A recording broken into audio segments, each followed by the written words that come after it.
What if what's really holding you back in life isn't insecurity, but your need to be liked? We live in an age where self-confidence has become a kind of performance. It's sold through motivational quotes, faked on social media, and disguised behind forced smiles.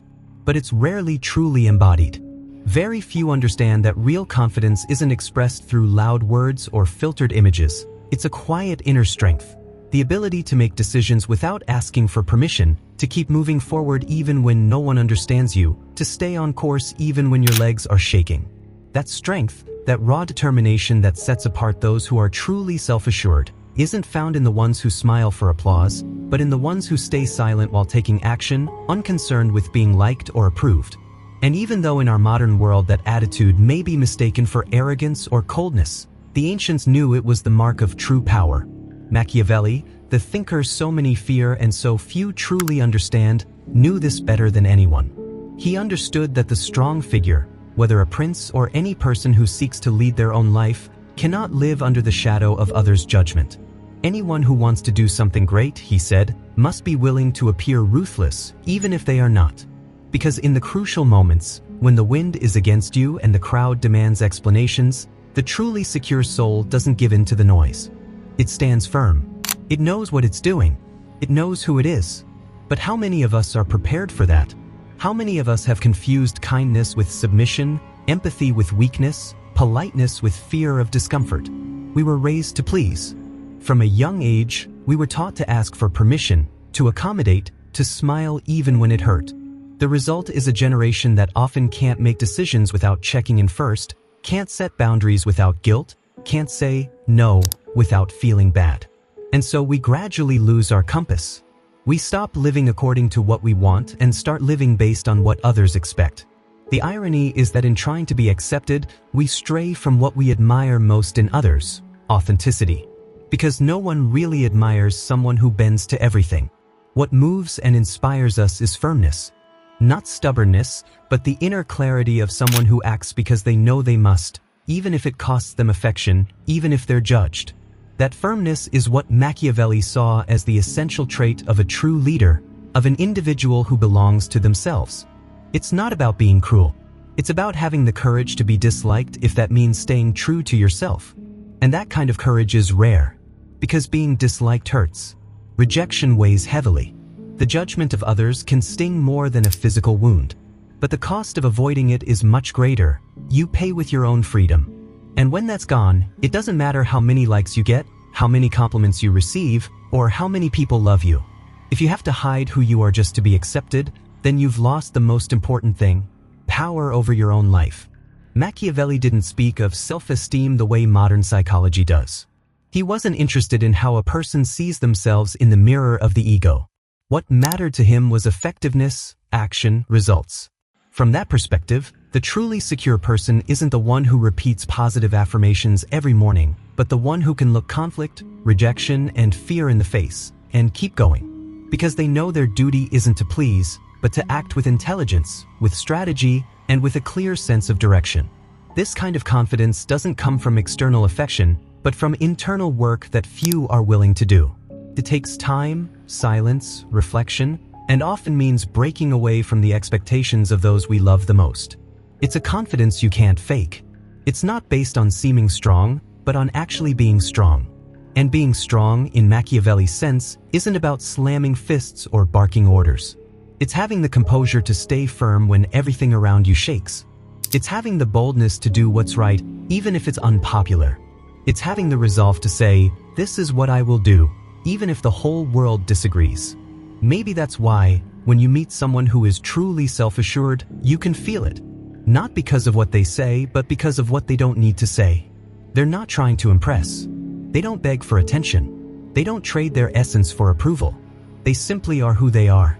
And in a time where almost everyone is trying to seem like something, they are a breath of fresh air. And yet, let's not kid ourselves. That confidence comes with a price. Not everyone will applaud you. Some will hate you. Others will drift away. Firmness makes people uncomfortable because it reminds them of what they haven't yet built within themselves. The person who acts with conviction exposes the one who keeps postponing decisions. The one who doesn't ask for permission reveals the internal slavery of those still living off others' approval. And so, the path of the person who belongs to themselves is often a lonely one. But it's precisely in that solitude that true freedom is born. A freedom that doesn't depend on politics or external conditions, but on a radical act of integrity, the decision not to betray yourself. And that, as Machiavelli understood, is the most powerful trait of the truly self-assured person. Because once you no longer need to be liked, you become invincible. Once you stop fearing being seen as bad, you can be just. Once you stop begging for affection, you can love authentically. Once you stop asking for permission, you can create, build, lead. In a world that increasingly rewards image over substance, appearance over truth, acceptance over conviction, Machiavelli's message sounds brutal. But it also sounds profoundly liberating.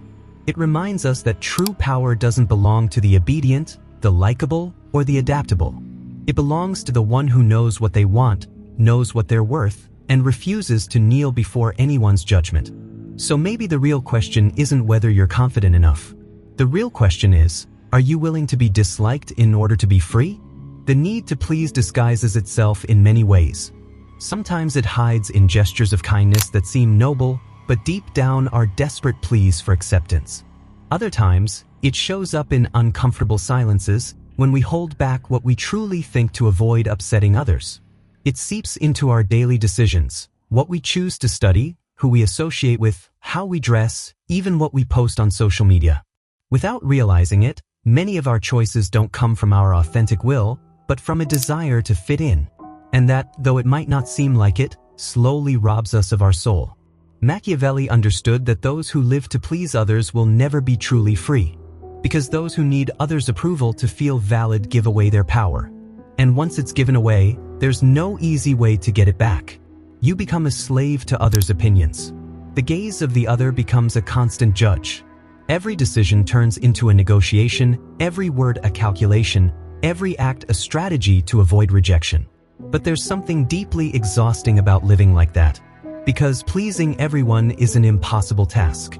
There will always be someone who doesn't understand, who criticizes, who questions. So what's the point of molding yourself to every expectation? What's the real benefit of sacrificing yourself to keep everyone happy, if inside you're falling apart? The price of living to please isn't just emotional fatigue. It's the loss of yourself. Suddenly, you don't know if what you're doing is what you truly want, or what others expect of you. You don't know if your voice is truly yours, or a blend of other voices you've repeated just to avoid being alone. And in that confusion, resentment begins to grow. Because when we sacrifice our convictions to please, something inside us breaks. And that fracture turns into frustration, into sadness, into silent rage. We become kind on the outside, but bitter on the inside. Machiavelli didn't advocate for insensitivity or gratuitous cruelty. What he proposed was a different way of understanding inner strength, not as a rigid mask, but as the ability to act clearly amid the noise, even if that means provoking rejection. Because ultimately, what defines a self-assured person isn't how well they get along with everyone, but how faithful they can remain to their vision without betraying themselves. There's an inevitable loneliness in that kind of strength. Inner security can isolate you, not because you reject others, but because many aren't ready to deal with someone who doesn't need their approval. The one who no longer begs for love, who no longer apologizes for being who they are, who isn't afraid to make others uncomfortable, becomes a troubling figure to those still dependent on what others think. But that discomfort is necessary. It forces others to look within, to question their own dependencies, to confront their fears. The problem is that we often prefer applause over respect. And applause, though intoxicating, is fleeting. It lasts only for a moment. It vanishes with the first mistake, the first disagreement, the first difference. Respect, on the other hand, though harder to earn, endures. Because it isn't based on likability, but on integrity. People may not agree with you, they may not even like you, but if they see that you act with coherence, with firmness, with truth, they will respect you. And that respect is worth far more than 1,000 fake smiles. We live in a culture where conflict is avoided as if it were a disease, where disagreement is seen as aggression. But life doesn't work that way. Real life is full of differences, of tension, of hard choices. And those who don't know how to face them, who don't have the courage to endure rejection when doing the right thing, end up trapped in an invisible prison, The prison of eternal yes. Yes to everything. Yes to everyone. Even if inside, the soul is screaming a desperate no. The truly self-assured person can be recognized because they're not afraid of conflict. They don't seek it out, but they don't shy away from it. Because they know that sometimes, being true to yourself means making others uncomfortable. Saying truths that hurt. Drawing boundaries others don't understand. Choosing paths no one else dares to take. And that isn't done with anger or disdain, but with a calm that comes from deep within. That calm is what intimidates, because it can't be negotiated with. It can't be bought. It can't be persuaded. It can only be respected. Reaching that point isn't easy. It takes years of self-knowledge, of disappointments, of inner breaking. You don't become secure overnight. You become secure after having been fragile, after having cried for being misunderstood, after suffering for letting down those you once tried to please. It's a slow, painful, sometimes brutal process, but necessary, because only by going through it can we free ourselves from the need to be loved at any cost and begin to live with dignity.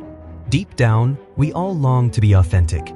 We all feel a pull toward freedom, toward a life lived with meaning and not appearances. But that longing clashes with our deepest fear, the fear of not being loved if we show our true selves. And yet, that's the paradox. We can only be truly loved when we are truly ourselves. The affection gained through masks is not love. It's dependency. Real love, the kind that heals and transforms, can only be given to those who have the courage to show up unadorned. That's why the most powerful trait of a self-assured person isn't physical strength, or dazzling intelligence, or material success.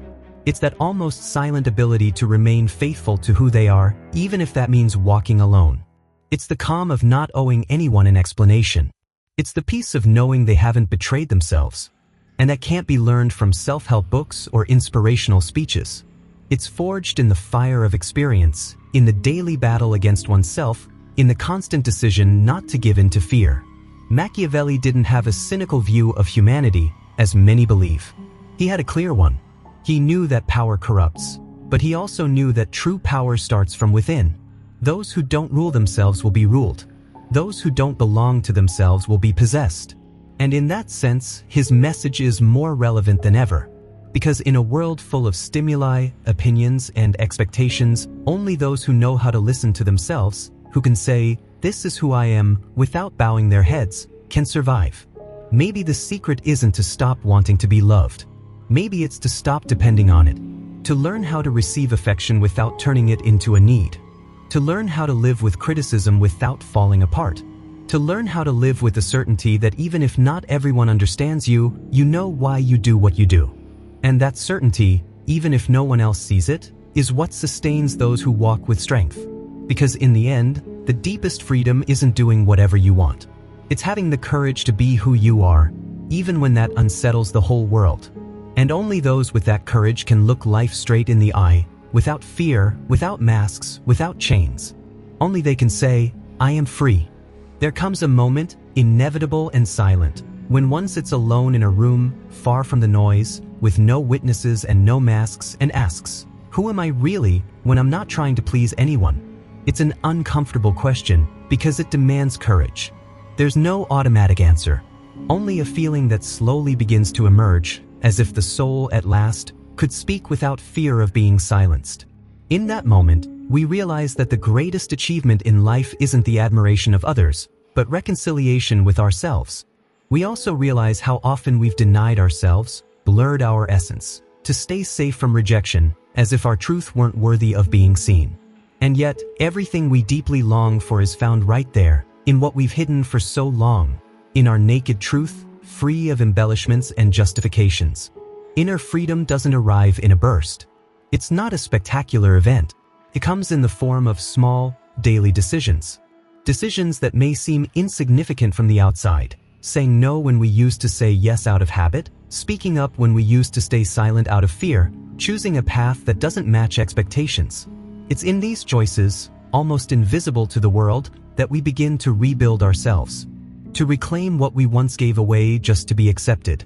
And, strangely enough, the more faithful we are to ourselves, the more the quality of our relationships changes. Because when we no longer need to please, we're free to love. We can connect without fear, without masks, without the anxiety of losing what should never have been conditional. We begin to see who stays with us out of convenience and who walks with us in truth. Shallow bonds begin to fall away, fragile alliances dissolve, friendships built on fear of conflict fade. What remains is the essential. And the essential, though rarely abundant, is always solid. Some may see this way of living as loneliness, but it's not. It's another kind of companionship, one that begins within. When you become your own refuge, your own judge, your own compass, you no longer feel anxious in the absence of others. You learn to be at peace in the silence. You begin to hear what used to be drowned out by the external noise. Life becomes rich with a kind of depth that can't be counted or measured, but feels like a deep root, firm, quiet, alive. Of course, this isn't about becoming insensitive. Inner security isn't coldness. On the contrary, it allows us to feel more deeply because there's no longer fear of being overwhelmed. When you know who you are, you can open up without losing yourself. You can yield without surrendering. You can love without needing. That's the paradox of true strength. It doesn't isolate or harden. It liberates. It allows you to be with others without depending on them to exist. It's also true that this way of living comes with sacrifices. Doors will close, relationships will fade, opportunities will be lost because you're no longer willing to betray your essence to obtain them. But what you gain is infinitely more valuable. A life without resentment, without self-deception, without the corrosive feeling of slowly betraying yourself day after day.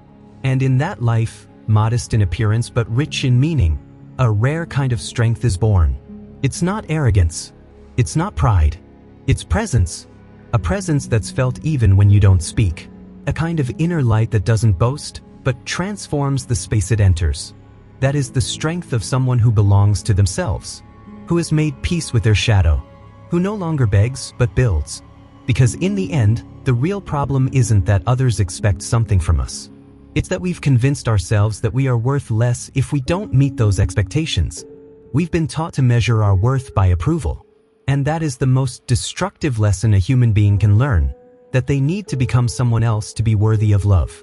But there's a silent rebellion that begins when we stop searching outside for what can only be born within, a kind of intimate revolution. And in that revolution, every act of honesty with ourselves is an act of power. Real power.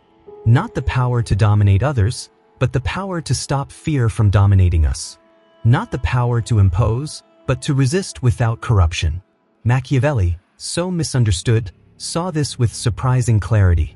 He knew the world is a field of forces, that every human being, whether they like it or not, is immersed in power dynamics. But he also knew that the greatest weakness is not having few allies, but not having oneself. That the real danger is not being attacked from the outside, but being undermined from within by doubt, by neediness, by insecurity. And that's why, for him, the most powerful quality wasn't likability, or popularity, or even brilliant intelligence. It was that unshakable calm of those who no longer need to be liked. That silent solidity that comes from having walked through the hell of self-demand, the labyrinth of self-deception, and having emerged on the other side without surrendering. That rare peace that radiates from someone who owes nothing to anyone, not even to themselves. If you've ever felt drained from trying to please everyone, if you've ever felt invisible because you silenced your truth, if you've ever looked in the mirror and felt that the person staring back isn't quite you, then you're already on the path. You've already started to wake up. Because no one becomes free without first feeling trapped. No one finds their center without first being lost. And on that path, there are no exact formulas. Only daily choices, sometimes small, sometimes immense, but all in the same direction. Back to yourself. Listening to yourself. Believing yourself. Holding yourself up. Even if it means losing what once felt essential. Even if it means walking alone for a while. Even if it hurts. Because the truth is, the world doesn't need more people who please. There are enough empty smiles, silence is born from fear, talents buried by insecurity. The world needs people who are. Who embody their truth even if their voice shakes. Who say what others don't. Who live as if authenticity mattered more than acceptance. Because it does. And when those people appear, everything changes. Not because they impose their truth, but because their very presence invites others to dare as well. They are a lighthouse. They don't shout. They don't push. They simply are. Steady. Free. You can be one of them. You can choose, every day, to return to yourself. And in that choice, silent but firm, there is more power than you'll ever find in applause. Because the one who no longer needs to please has stopped living to be approved and has finally begun to live for real.